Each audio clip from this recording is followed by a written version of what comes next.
It's a ferry, that. Yeah, that's amazing. All right, Barry, here we are. We've had an interesting morning. We've got the dog here. This is Lucy, by the way. Hello, Lucy. Woof. She's still a puppy. We're just having our lunch break. Yeah. Barry hopefully has quite a lot to say. I'll just track you wherever you go. The police behind you there. The police launch. So you launch into the best summary you can after your very interesting morning. Well, you believe in the system, right? You're brought up to believe in the system is good and honest and true, and they're the good guys, and that justice must be seen and must be seen to be done. But the inverse of that is also true, that injustice must also be seen to be believed. And the fact that you guys got kicked out after the first session, when you commit a crime, you get rid of the witnesses, right? So I was basically in a courtroom by myself with no supporters, and there's a policeman there, the judge, and 3 prosecutors against me. You had a whole the whole team, yeah. It was like a tag team, yeah. Wow. Yeah. So it was pretty rough, and yeah, it wasn't good because the lawyers, they can just speak endlessly, and it just doesn't make any sense at the end of the day what they come up with. It's like, what did that guy just say? When we were there, it was a very polite. The judge, you were speaking, the other guy was speaking. There was no confrontation. You got a few good one-liners away. I did, because I felt the support there. But when the support is gone, so and as soon as we left, they got the Health New Zealand lawyer involved. And that was the excuse that they used to get rid of you guys, because apparently it's about a non-party disclosure, which means that it has to be held within chambers where the public aren't allowed. Even though there was no relevance to that. There was no private emails discussed or shown or anything like that. No one's names mentioned. So the whole thing was a complete farce. And wow. So it was the 2 prosecutors and the judge and her. And what happened was they turned it around so that it didn't come down to the section 24 non-party disclosure, whatever.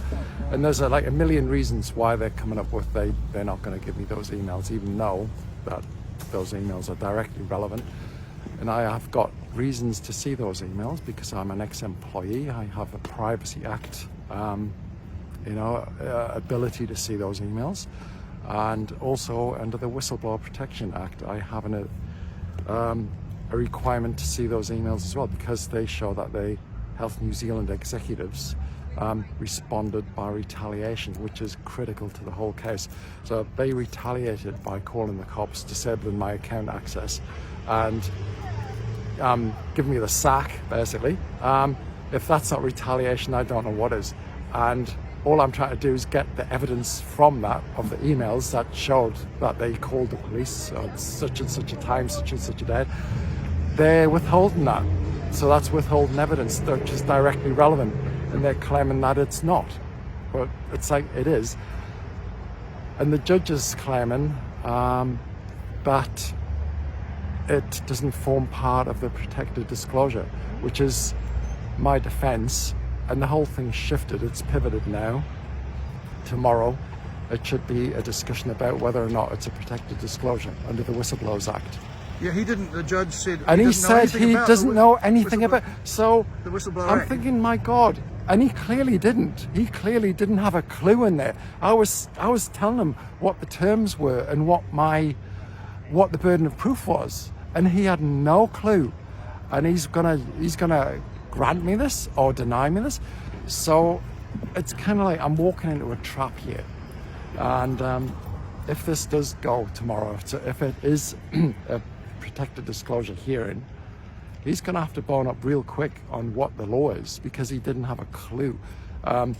The burden of proof is on them. It's my perception, it's a subjective test, that I believed that the vaccine was causing danger, which caused me to alert the executive leadership team. So it's all on me. It's my belief. It's nothing to do with the Crown or their evidence or their witnesses. It's my personal belief. If I believe that the vaccine is causing harm, that's enough. That's the excuse. That's the only threshold that they have to test, is my belief. And the second one is that I made it to an appropriate authority, which is the executive leadership team. The email I sent them showed that I made a valid disclosure. They replied by closing down my account, kicking me out and calling the cops. And I'm not allowed to see those emails that show that they retaliated, even though the evidence is that they retaliated. And because of that retaliation that they did, I am then allowed to make more protected disclosures to the Ombudsman or the police or a Member of Parliament or a Minister. And that is the second part of the protected disclosure. Whether or not they're going to listen to that, unlikely. And the third one is, if nobody replies to me or listens to me or acknowledges me, I am legally allowed to disclose to the public. Right. So I have a legal validation that what I did was 100% correct. Even though I did not know the law at the time, I had no idea what the Whistleblower Act was. I was acting in good faith on my best intentions at the time, doing what I believe was the right thing. And that's your understanding of the Whistleblower Act? Absolutely. And the judge admitted he has no understanding. No clue what it is, no clue. And he thinks, we need to get the expert witness to dispute what I believed. It's like, well, that's completely irrelevant to the Act's intention and purpose. You can't bring in an expert witness, say, oh no, you were wrong. That's not the point. The point is, I believed I was right. And that's what a whistleblower is allowed to do. And I can prove I was right. Yeah. And he doesn't know, the judge doesn't know about the Whistleblower Act. He admitted it at the start. So that's basically the crux of it. And if they go ahead with that hearing tomorrow, then it's unlikely that the judge is going to hold in my favour. So just to be clear, this is a pre-trial hearing. This is not the trial. There's no jury there. No. They weren't even allowed any supporters there for... half of it, at least. And the judge didn't know that he was supposed to kick us out until the Crown guy actually reminded him. Yeah. I couldn't understand why that was. Yeah. There were some emails that... The judge admitted that he has seen a lot of the evidence against you and you haven't seen it. And he's the judge. Right, yeah. And he felt uncomfortable about that, but that's how it is in courts, he says. You know, that I see a lot of evidence that the Crown are putting, but the accused does not see it, which is blatantly unfair. The judge was more or less saying that. So he's seen the emails that you're... but I haven't. And I'm told there are countless thousands of emails. That's what they're claiming. That's the reason that they're coming up with to deny me my rights as an ex-employee. I've got a right under the IPP6, the Privacy Act, to see those emails. Any email that mentions me by name, I have a right to see it. And I asked for these emails over a 4-week window. 2 weeks, that was over the Christmas break, where they are all on leave. So it's basically just 2 weeks for 15 people. And apparently there's 16,700 emails that were mentioned me. A very popular man in the ministry. That means each and every one of the executive team would have to spend 2 or 3 hours every day just writing emails about me, which means mathematically it's impossible. So they're just denying me my rights to see my own evidence. Yeah. So that's justice for you. Yeah. You got a few one-liners away though. We laughed. Gotcha was one of them. Yeah. What was that about? The initial charges, which they had for 500 days, there were 11 charges, and there was absolutely no evidence of that. There was no evidence of the files, the metadata regarding those files, and I just pointed that out to the Crown constantly. There was like, show me the evidence, and they couldn't provide one scrap of evidence, so they had to withdraw the charges. And that was it. That's like, so you charged me, you couldn't find any evidence, you withdrew the charges, right, gotcha. Yeah, you said that to the judge. Yeah. And so that's just my understanding. charges. So they got rid of the 11 and they brought in 2 new ones, even though it's the same crime.